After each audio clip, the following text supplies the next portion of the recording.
floodgate. Okay, good afternoon, all. Good morning, good afternoon, and good evening, actually, to all. And hopefully not too many people are up for good night for our audience. I think we have still people trickling in. We've put a quick survey to learn more about our audience today, which is which languages do you speak? It's a multiple choice survey, so you can, if you speak multiple languages, you can select those choices. I guess I should participate to have the French selected at some point. So feel free to participate in the first survey displayed on your screen and tell us which language do you speak. And then we'll leave the survey up for a few minutes, let's say 2 more minutes, and then we'll start with the core of the presentation. And of course, not too surprising, English is the most spoken languages in our community. But it's interesting that 12% are others also that are not captured here. So, and Sigrid, I don't see German. Where is my German speakers? And Christine. So anyway, welcome all again. The numbers are still going up, 30 participants so far. We're going to give it a few more minutes, maybe one. And the idea of this survey is to, think about our AmeriFlux community or Flux communities and make sure that we cater to all our communities. We've enabled also the live transcript at the bottom of your screen. So it's an AI based, so not perfect, but at least you'll have the transcript of what I'm trying to say in pseudo English. And I'm on multiple screens, so you're going to see my head turn around a little bit. But so 32, stabilizing a little bit. I think the survey is still changing. Let me give it 1 more minute, and then we'll go.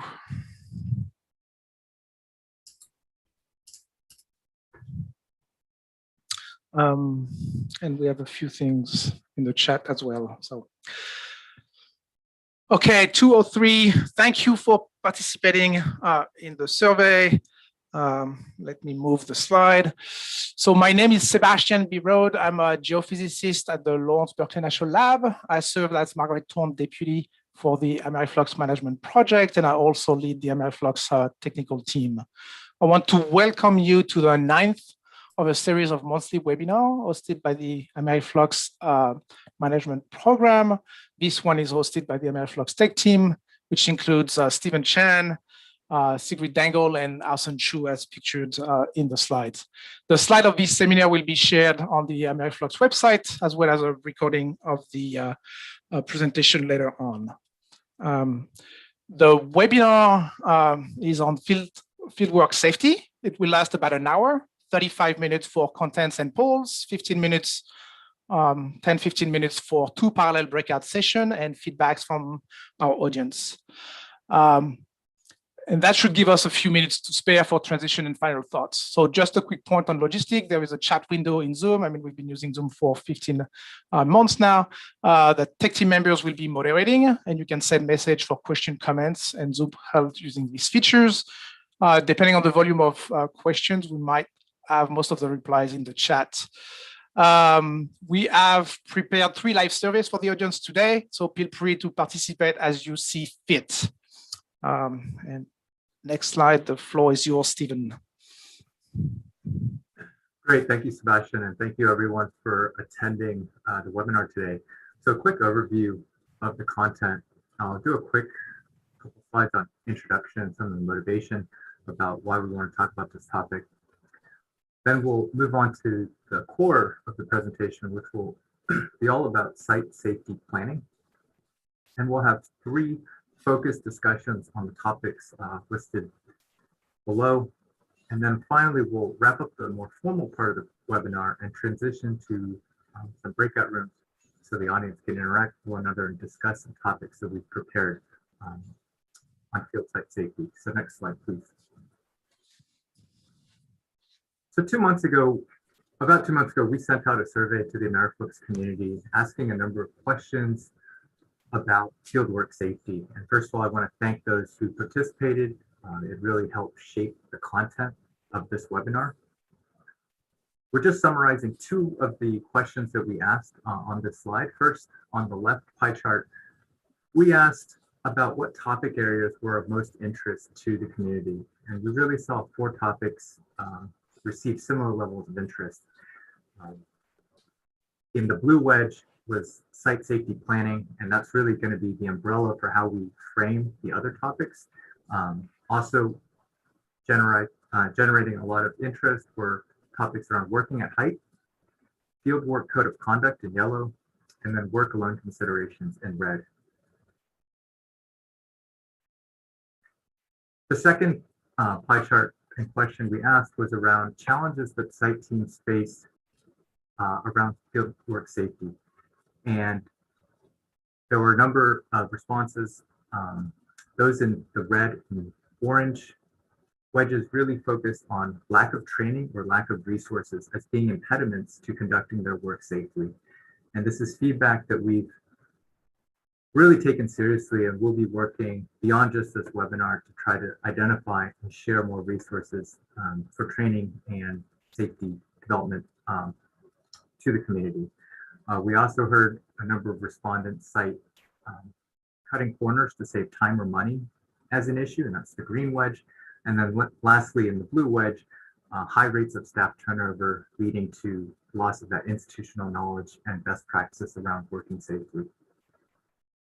Next slide.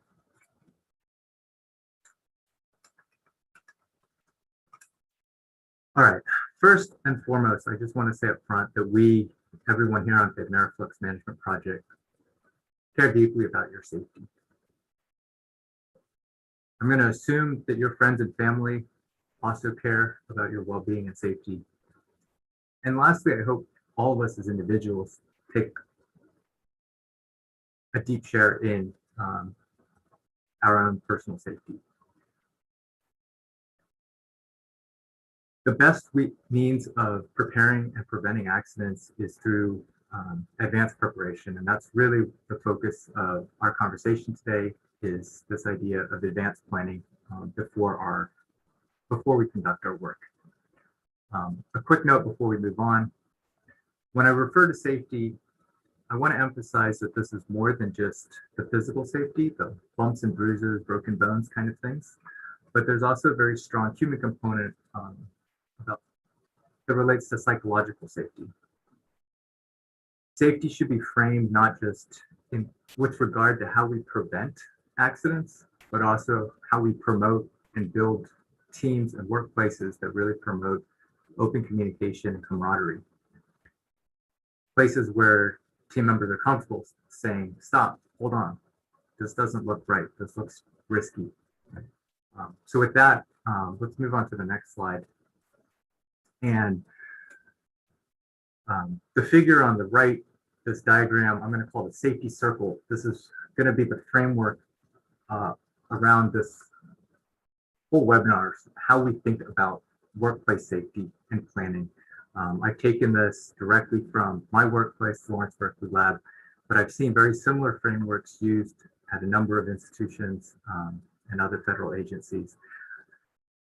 The first step really in any risk management is just understanding what your tasks are. For a lot of us in the AmeriFlux network, this will be collecting high quality eddy covariance flux measurements. Once we understand what that work is, that green arrow is all about analyzing and identifying the risks and hazards associated with that work task. And we'll go through this during the webinar. The third step in the blue arrow is all about putting in the workplace controls to reduce the hazards or their severities should an incident occur. Primarily, this will be done through advanced planning and also training. Then, of course, we want to go out and do our field work. This is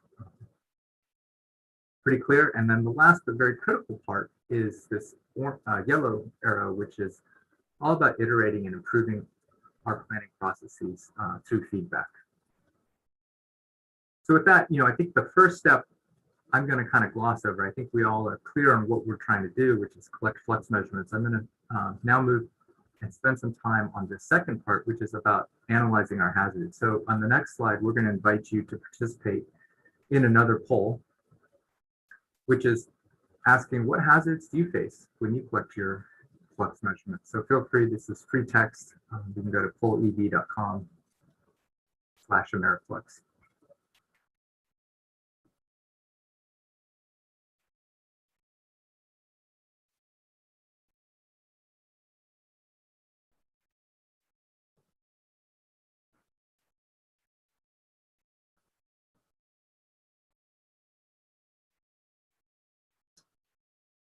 I see a lot of ticks, weather, hot, heights and towers,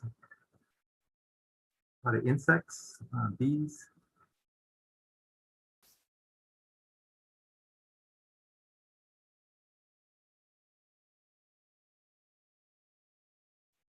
Great, maybe we'll give this another 20 seconds, but these are fantastic. Dehydration, bears.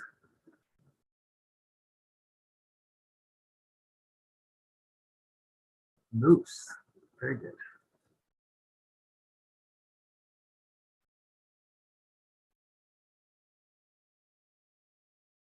Looks like the big winners are probably weather, bears, driving, and heat. I can't agree more. Okay, in the interest of time, why don't we move on, and we're going to continue this discussion about hazards. I think that poll really hit on a lot of the hazards that our team also came up with. These are shared over the next two slides, but I don't want to stress that these are all the hazards that you could face. This list is not meant to be exhaustive. These are just some examples really to get your mind thinking about different types and categories of hazards that you may face. All of your sites are very unique, and only you and your team can identify the ones that are relevant for you and your work. It's really beyond the scope to go through each of the hazards here, but a lot of you guys already listed the weather related and some of the biological hazards. Of course, these are things that we all face anytime we're outside. So a lot of these are very fairly self-explanatory, but of course there are kind of work-related hazards that we may face, whether those are kind of chemical hazards or maybe working with compressed gas and stored energy. One thing that I want to emphasize when we do these type of hazard analysis is that there's a very strong subjective component to this. All of us have a different level of risk tolerance and risk acceptance. What I may deem risky may be very different than yours. And so it's really important when going through these processes to really involve all of your team so that you're aware of where everyone is in terms of analyzing the risks and hazards. Next slide, please. So I definitely saw travel come up as one of the highly recognized hazards in our work, and certainly we spend a lot of time in motor vehicles going to and from field sites, and also this can be exacerbated by off-road travel or poor conditions. We're going to have a separate discussion later in this webinar about working at height. That also came up. But one thing I do want to emphasize is that there are also human hazards that we could face when we're in the field, and this is something that we shouldn't overlook. Certainly there are threats from folks outside our team, whether this is a hunter using our tower as a good place to find game, but this can also come from within, whether that is through inappropriate actions or just someone presenting an unsafe situation for other team members and their psychological and emotional well-being. And lastly, I want to point out that although we kind of compartmentalize all these hazards and risks, rarely do we see them on their own. Usually we see multiple hazards coming together and in concert and really exacerbating a given situation. So when we think about hazards and risks, we should also think about them, how they may overlap and interact. So with that, I want to move on next to the third step of our safety wheel, which is all about identifying and implementing control measures to mitigate the hazards or reduce their severity. And this is really where the bulk of our fieldwork safety planning lies. First, I want to encourage everyone to utilize the resources that are already available to you. Don't reinvent the wheel. The first place I recommend everyone to start is with your employer. Reach out to your occupational health and safety professional at your workplace. Describe your work. Tell them about the hazards that you've identified and ask about training. They hopefully will have some resources that you can leverage and incorporate into your fieldwork safety planning. Additionally, there are a number of local, state, or federal safety authorities, depending on where you're based.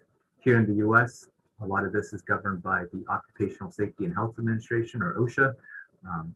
They kind of make the laws around workplace safety. It's important to know what those are. Additionally, it's important to involve all stakeholders when developing these safety plans. We've talked about reaching out to your employer and the importance of making sure your whole team is involved, but also don't neglect or forget to incorporate maybe the landowner or your funding agency. They may have feedback into your workplace controls. So a lot of this planning and control development process will come down to training and how you educate your team about the hazards and how to avoid them. A few examples, a few simple examples. It was brought up, maybe poisonous plants could be a hazard. So here in California, I may want to have a module that says, here's how you identify poison oak. If you're exposed to it, here are some of those symptoms. Here's how you might treat it. Weather-related hazards were also brought up in the poll. Example for how you may want to control for that is just maybe with your team developing a decision tree that says, if the conditions are below some threshold, it's too dangerous to work. Or maybe a combination of things. If the temperature's above this and the humidity is really low, that's a situation I don't want to spend 10 hours outside in. So these are just things you want to think about as you're going through your planning process. So a few notes about training. So it can come in a lot of different forms. Often, I think the most common is kind of this peer-to-peer or on-the-job type training. This may be more informal, but it's something you probably do quite frequently. But there's also a very strong component for more formal documented training. And oftentimes this can be triggered by regulatory requirements, whether those are institutional or government mandated. There's a few specific trainings that I want to just bring up before we move on. The first is just basic outdoors training. Training that anyone who enjoys recreates outside may have. Things like leave no trace principles, or what to carry when you're in the outdoors, or how to dress. Additionally, things like CPR and first aid can be really important to take care of the minor bumps and bruises you might face should a small accident occur. Or if you're in a more remote situation, something like a wilderness first aid or wilderness first responder type training, where it can be appropriate in cases where emergency services are not expected to be able to be on site within a few hours. And then, of course, anytime there is a task or an activity that has a higher level of risk, specialized training may be important. Something like tower climbing or backcountry winter travel and avalanche awareness. Okay, next slide. So a quick note about communication. Communication is really essential when you're away from, when you're out in the field. It's your lifeline to contact emergency services and to get prompt care or help with evacuation should you need it. It's important to know, first of all, who you want to call. 911 in the US works great, but you may also want to know the numbers for your local search and rescue or your landowner, the local law enforcement. Have those available with you. Know how you can know the means of communication and make sure you know they work. Cell phones are great, but they have limitations. You need service and you need batteries. So keep those in mind and always test and know how to use your means of communication before you're out in the field. Once you've established communication, you want to know how to be able to communicate your location and also a clear description of your incident. GPS can often be appropriate means of identifying your location, but as the image on the right shows, you can also identify what is referred to as a 911 address in the US as part of your planning process. And this can be done by contacting your local authorities, their non-emergency number, and just verifying that if you give them this address, they know where that location is. And this was taken at a site that I visited, and it was just written on their building. So it's very clear, this is the address to give. Okay, next slide, please. So putting this all together, the Fieldwork Safety Plan should be a written document that the team has all contributed to, that is available to everyone who's doing the specified task. It should include everything that we've kind of covered so far. All the hazards, all the controls, the training that would be required to do the work safely. In addition to those, there's a few other things I want to bring up that may be important to consider. The first is emergency contact information for your staff, directions to the nearest hospital. We talked about communication. If it's important, evacuation routes in the case of like a wildland fire or something. And then also maybe something to consider is incident or accident reporting template. So in a very stressful situation, you have something to fall back on. You can work through methodically the information you need to capture. And then maybe lastly, a checklist of items you and your team should always have when you're in the backcountry. So with that, we're going to now transition to 3 specific topic areas. And the first will be the Fieldwork Code of Conduct, and this will be led by Sebastian. Thank you, Stephen. Indeed, during this webinar, we also wanted to give you a few strategies aimed at protecting diverse researchers and to create, promote, and enforce a safe fieldwork culture. I mean, as you know, when we prepare for the preparation for fieldwork is usually extensive, includes, we write proposals, we get approval, we are getting grants, we organize travel and accommodation at field sites, along with safety planning. And as Stephen mentioned, consideration for interpersonal relationship is often neglected in this planning process, right?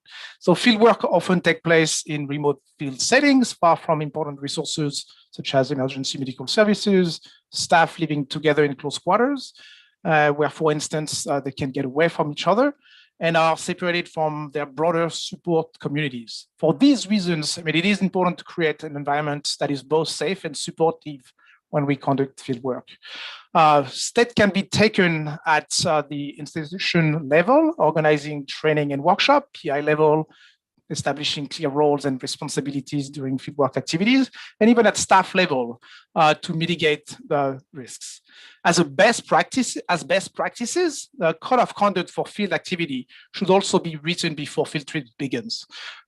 Typically, code of conduct function best when they outline unacceptable behaviors that are not overly generalized, actually have the potential to occur, right? Scenarios that are realistic, have established methods for reporting them, and lead to visible action when violation occurs. Code of conduct should be written in consultation with all stakeholders, same as the safety plan that Stephen described, to build community agreement, and could follow the integrated safety management framework that Stephen described above, where fieldwork is defined, risks are identified, control are put in place to mitigate those risks, and finally feedbacks are incorporated. A code of conduct should be reviewed by each team members, and potentially you can read them out loud before the field season starts or before the field activity starts for a given campaign. To participate in field work, each team member should sign the document and have access to the signed copy through the length of the field seasons. And below, at the bottom of the slide, I put a few examples of non-exhaustive list of expected behavior when you do field work, right? Treat everyone with respect. And I think we can all agree on these. Treat everyone with respect. Respect your colleagues by using good practices for intercultural collaborations. Be mindful of your surrounding and your colleagues. Alert fieldwork activity leaders if you notice a dangerous situation or someone in distress. Conversely, one too many. Conversely, here are the list of unacceptable behaviors, right? Physical or verbal abuse, harassment or assault, intimidation or bullying, coercion, manipulation, gender, race-based, age-based, ability-based, or sexual harassment. The use of hate speech, behavior that endangers the mental or physical health and safety of oneself or others, tampering with the proceeding of a misconduct report, and retaliation against a person or group reporting code of conduct violation. As you might imagine, consequences and responses to unacceptable behavior looks different in the field than what would happen in your office when you have, an HR office or HR rep at the end of your hallway. And I want to point out that there's also a power asymmetry and dependence on group leader for things like safety and outside communication that can be a risky setting for fieldwork if, for instance, the leader were to have unacceptable behaviors. So this is why all team members have the responsibility to report all instances of unacceptable behavior to the appropriate party. It could be the team leader, the home institution, and so on. And one last point that I want to make before turning the floor over to Sigrid is all instances of misconduct require reporting no matter the severity, right? So, and that's the last point I wanted to make on those slides. So, back to Stephen.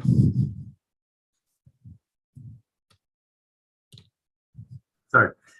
Thank you, Sebastian. So the next two slides, I want to cover a topic that's very important, and that is working at height. First, I want to point out that here in the US, the Occupational Safety and Health Administration identified falls as one of the most common causes of serious work-related injuries and deaths. So it's a very serious hazard, something that I think we as a community should pay very close attention to. And since OSHA categorizes a fall as anywhere where a fall of more than 4 feet can occur, I think AmeriFlux sites can pose a lot of unique fall hazards beyond just the obvious one, which is the tower. Things such as like deep soil pits or rooftops or even ladders. Next slide, please. So I think the hazard in working at height, from falls is pretty clear. Really, I want to focus your attention on kind of how we put in controls and measures to minimize and mitigate the risks. So as we think about any hazard, the first and most important step is to try to remove that hazard where possible. So this in tower work, this can be designing a system where you can't fall off, right? Or minimizing the frequency that you need to climb the tower, just to remove yourself from those situations. But of course, oftentimes this isn't possible. We need to have access to the tower to reach our instruments, to do our maintenance. So in those situations, it's really important that all workers are trained in the use and inspection of appropriate fall protection equipment. Fall protection equipment has three main components: a full body harness, not a rock climbing harness, a full body harness, an anchorage point, and then a lanyard that connects the two. Prior to use, it's critical to know all the components of this system, how they work together, how they don't work together, and also how to use and inspect this equipment so that it performs how you would expect. Additionally, I think it's also important to think about others who may be working nearby and thinking about hazards from working below a tower, and either removing those workers from below the tower when there's people up above, or making sure that there are hard hats in place should anything fall. I think it's a really good practice to have tie-offs for all your tools if you are on a tower, just to minimize, again, the risk of things falling. And then the last but very important control is to think about, with your team, procedures should something happen, and should there be a need to rescue a worker off a tower. Are you prepared for that? Suspension trauma, meaning if you're hanging from a tower in your harness, is not something that anyone wants to experience for a prolonged time. So having the capability to rescue a coworker can be really important, especially if you're in a remote setting and emergency services may not be able to respond promptly. Obviously, there's much more to cover than a short webinar on this topic, and we highly recommend all tower workers seek out training from a number of places, whether that's through your institution or through a commercial company. A lot of these will also offer not only climbing, but also rescue components to tower work. And we have some resources on our website for some of the companies that we've personally tried and worked with, but there are others out there as well. So if you have questions, put those in the chat, but I want to move on now and give the floor to Sigurd Dengel, who will speak about work alone considerations.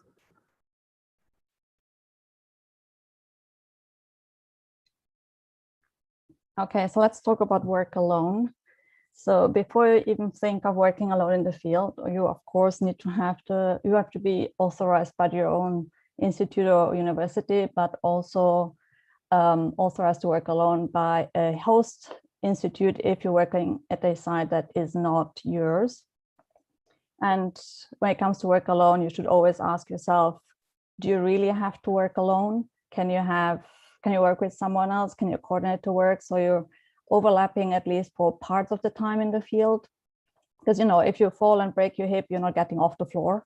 So, and of course, if you don't feel comfortable or feel threat safe out of whatever reasons, don't do work alone in the field, and everyone will understand and no one's going to force you.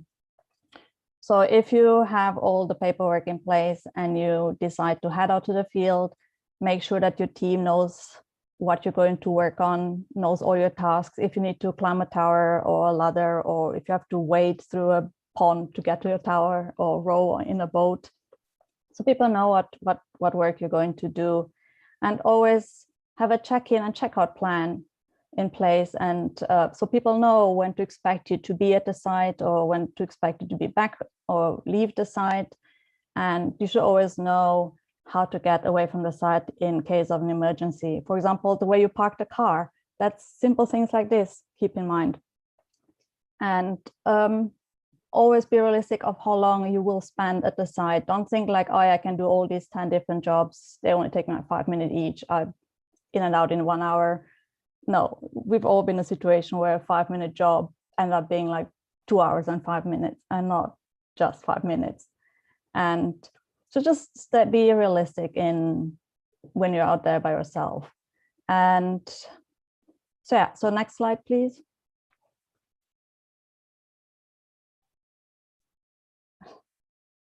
Next slide. Hello. This is the next slide. Yes, thank you. Thank you. So yeah, so let's say you're ready to go out in the field, and so here are a few tips that you can apply. So make yourself visible and avoid the ostrich effect. Don't just, like in this picture, have your head on the ground and not pay attention what's around you. But it also applies if you work in a forest. Don't be 5 hours in a shed below the forest canopy and not paying any attention what's going on outside it or above it. And be alert of your surroundings, sounds, smells. Fresh bear poo is very smelly, by the way, or just daylight or the weather. Like you can see, you can be at a site like in this picture where it's beautiful, sunny, where you're working, but you have super dark clouds approaching pretty fast. So be alert of what's going on around you and be loud, play music. You don't want that someone just stumbles up on you and is scared, or you never know, in the woods. You don't know, it might be a hunter and they might mistake you for an animal. So just play music. And if you work by yourself, it's always recommendable to wear high vis with the university logo on it, so people know that you're legitimately roaming the woods, so they know who you belong to and you're not some mischievous person. And if you get approached, be prepared for that. Be prepared to explain what you're doing there. Often people are simply curious what you're doing. And even if you're stressed and you're under time pressure, don't be rude to them. Just stay calm, tell them what you're doing, and yeah, and if you run out of time, still stay calm, don't panic, because then mistakes happen, and then suddenly you have indeed a 5-minute job that ends up being a much longer job, and then at the end it might not even work what you were trying to do or fix. So try to just stay calm and take a deep breath and try it again. And if you're like worried that something might happen, keep your phone on you. You can always call someone for help, or even if it's just like instrument problems, you can still call for help. You don't have to be there alone. You're not being left alone in the field. Have a whistle with you if if you feel unsafe, or if you think someone is approaching you without showing themselves. Have a whistle, be loud, have a bear spray on you. You can defend yourself. And always saying, keep in mind, never put signs over safety. And like I said before, if you feel uncomfortable, say no, leave the site. Don't even go to the site. No one is going to force you. So yeah. So that was pretty much my few cents, and we can move on to the next slide. Great. Thank you, Sigrid.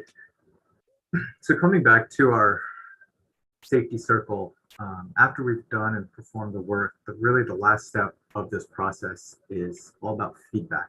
And the central idea here is that our planning process and our safety process is never over. It's an ongoing exercise, and we really want to make sure that we put in mechanisms that allow us to improve on our process every time we go out in the field, so we learn from what we just did. And with all aspects of this safety planning process, it's really important that all team members or all your fieldwork staff are empowered to provide feedback and also given opportunities to do so. So on the image shown here, there's just a few examples of how you could incorporate feedback into your safety culture. And there's obviously others that we haven't included, but these are just 3 examples. I've placed them on some, qualitative axes of expected frequency and also likely complexity of an issue, but these are mostly illustrative to work through the examples. So if we start on the lower right, what I've called daily debriefs or check-ins, this is just what it sounds like. It's a simple mechanism at the end of every workday or field day, just to check in with all members of the team, ask them how they're doing, ask them what went well, what didn't go well, give them opportunities to speak up if they saw something that either didn't look safe or didn't feel right to them. And building these kind of things in on a regular basis can provide those opportunities to hear from everyone.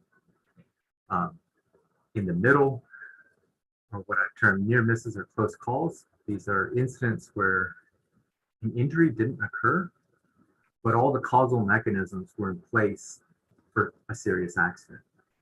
This might be an example might be something falling off a tower and landing right next to you. These type of incidents are really good opportunities to bring folks together and to do an evaluation of what happened. What were the factors that led up to that situation and contributed to that close call? And using these as learning opportunities to improve your process can be really important. Lastly, things that I hope happen very infrequently are actual safety incidents where an injury may have occurred. These usually will spark a much larger discussion, not only because there are more people involved, but the severity. While accidents do happen, they can also be opportunities for us to stop and reflect on the work that we're doing, on the controls we have in place, and the hazards, and making sure that we've put the risk levels to places that are acceptable to everyone. So with that, we can move to the next slide, and I just wanted to wrap up the more formal part of our discussion and webinar around fieldwork safety planning. We're running a little bit short on time, and I want to definitely, I don't see a lot of questions in the chat, so I want to thank the audience and maybe use this opportunity to stop the recording before we move into the breakout rooms for our discussions on some topics that we prepared for you. So with that, I'll hand it over to House and Shu. Thank you, Stephen. So before sending